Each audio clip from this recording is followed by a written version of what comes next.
I think that winning the championship in 2008 was a really a good, significant first step for our program. And then last year's team winning that second championship, I think really what it did was, firmly establish ourselves as a a regional and hopefully a nationally successful soccer program.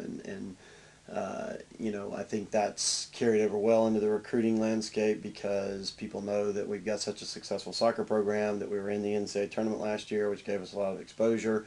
When you combine that with the strong academics this school offers, it's really a positive thing for us, and recruits are noticing for sure. In terms of how that carries over to this year's team, I think the tradition that has been established by previous teams, the expectations are very high now. I mean, we're expected to win Atlantic Sun championships. We've been in 3 finals in the last 4 years, I think, and in fact, we haven't even lost an ASUN tournament game in about 4 years, 3 or 4 years, because we were eliminated in penalty kicks. So the expectations are to win Atlantic Sun championships, to get back to the NCAA tournament, and hopefully maybe start to knock off some of the bigger schools too. So I think the expectations are there, and the players understand that. It's been a very good preseason for us. It's been a long preseason.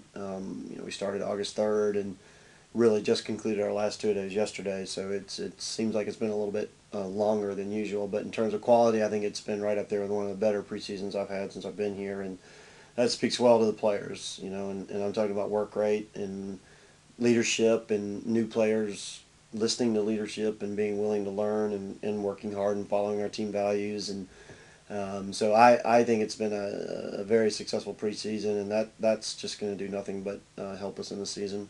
It's got to follow our team values, which includes things like work rate and attitude and team unity and things like that, and good leadership. And I think they've got to stick true to our values. And I think if they do, we're going to be successful. But I think more specifically, we've, due to an injury, in graduation, we've now lost all 4 of our starting back 4 from last year, which was a very successful defensive unit. So we've got to figure out our back 4. I think that's going to be the most important thing. And we tried some players in our exhibition game, and some did well, some didn't do well. But that's going to be part of our most important piece that we've got to figure out. Yeah, we do have a lot of talent up there. I think the attack this year is our strength. I mean, we've got, as you mentioned, Najee Kolasua and Casey Barrett returning as sophomores, and they were very productive wingers for us last year. And then, as you mentioned, we've got Washida Blackman coming in as a freshman, and she started the exhibition game for us, and she not only is a talented player, but she's a hard worker. And if she continues to work hard, she's going to be a contributor for us. And then you certainly have other players like Stephanie Janjuli, who is a forward. We've been playing her at back because of our injuries and things in the back, but she's capable of playing up top. She's a freshman. Lauren Gassey is really an attacking mid, but she can play up top. Emily Malone is an attacking mid, but she can play up top. Same thing with Allie Meek, who is a senior.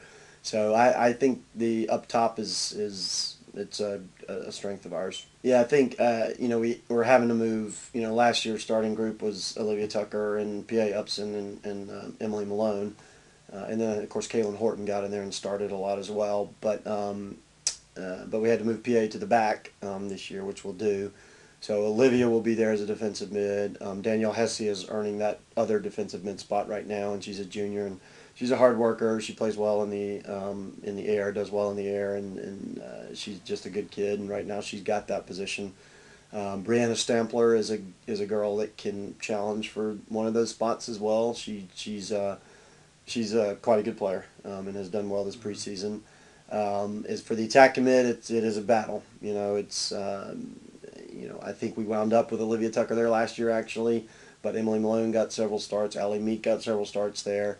Allie Meek's coming off an injury, but she's certainly going to challenge for time there. And Lauren Gassey got the start in the exhibition game as a freshman. So I think we've got a lot of potential in that, a battle for playing time in that attacking mid spot, and then we'll see if Danielle and Olivia can hold on to the defensive midfield spots. Yeah, it's we knew we were losing 3 good ones in Casey Hudson and Lizzie Shaughnessy and Rochelle Riley, and those 3 are hard to replace. But so we kind of thought, and then Vanessa Breslin was returning, but she's done for the year with an injury, unfortunately, and she was probably our best 1v1 defender So we kind of assumed PA was going to move back, which is where she played in club soccer, was in the back. So she's very comfortable back there. She'll do a good job of leading things.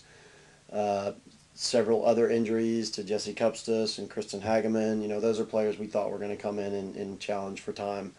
It's just been an unfortunate situation for us. But players such as sophomore Jordan Sink, sophomore Nicole Young, both had an outstanding freshman campaign, both had an outstanding spring campaign, and they're in the mix for it for the other central defense spot. The left back spot is a pretty good battle. Jordan's up for that as well. Rachel Buffalo is a freshman that's come in, and she can play in the center or out wide. She got the start in the exhibition game. Nicole can also play in the middle or out wide, and then Stephanie Janjuli has been playing that right back spot. So it's just kind of all up in the air right now, all up for grabs. And then Kate Alderman's been injured; she can come back and maybe be a factor in the back as well. So that's the part we got to figure out. That's our biggest question mark. Okay. Yeah, Pete. First Peter Davis, our assistant coach, goalkeeper coach, does a good job with the keepers and has them very well prepared. And it is a battle when you got two keepers in the same class. It's a battle, and last year they pretty much split time throughout the regular season, and then Cagney won out the job towards the end of the season and into the conference tournament. But it was a tough battle last year. And Nikki Atkinson, as a freshman last year, did well and got some playing time. She's been injured this year. So it's really a two-way battle right now. And when Nikki comes back, I'm sure she'll push those players. But right now, Christina's got the number one spot. She got the start in the exhibition game. But I think it's always a battle between those two, and they're always good competitors. They're good friends. They respect each other.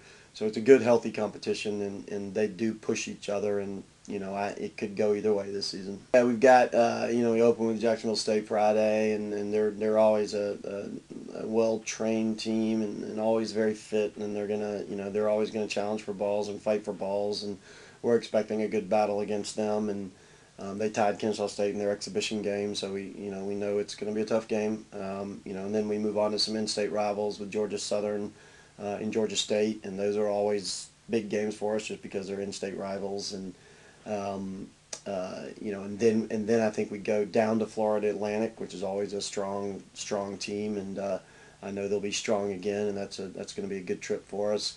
And then we go on the road to Georgia and Florida State, and those will certainly be big tests for us when you play an SEC school and an ACC school. And Florida State's getting their top five in pretty much every poll I've seen, and a lot of their players, particularly their two front runners that are coming back this year, Tiffany McCarty and I think Jessica Price is her name, but in any case, they're two very, very good strikers, and they're coming back, and even some of their other players are getting preseason All-American or All-ACC recognition. So those two are going to be challenging for us. And then I think we have Presbyterian College and Alabama State at Presbyterian, and then at home against Alabama State. And so those are our final two non-conference games. So we just feel like it's a challenging non-conference schedule, and we have to be prepared for it. But our hope is it's going to prepare us for our conference schedule. Yeah, we'd like to make it a little easier on ourselves this year. We went through quite an up and down season last year, so we hope to have that not be the case and be consistent all the way through, and I think we will be. What we know about the ASUN is that our goal is to win the ASUN. We want to win the regular season championship. We want to win the tournament championship. Period. We want to win both of them, but we know it's top to bottom. There's no real weaknesses with the ASUN. Anybody can beat you on any given day, and we have to understand that. So, opening with Lipscomb and Belmont at home is going to be good for us. But those are two good teams with two good coaches, and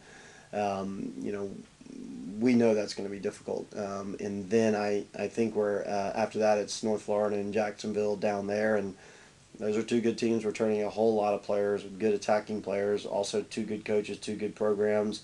And then I think we come back for Florida Gulf Coast and Stetson maybe, and two other good programs. I mean, Stetson was in the Final Four of the conference tournament last year, and Florida Gulf Coast is a preseason number one. I don't think they lost any starters. If they did, maybe one, maybe two. But Jim Blankenship does a great job down there. And then we've got Kennesaw State, which is a huge rival game for us and in-state game for us, and and they've always got a good program. And then we finish with ETSU and South Carolina Upstate on the road, so it's going to be tough to end on the road. But we're excited about it, and but we're just not taking anybody lightly at all.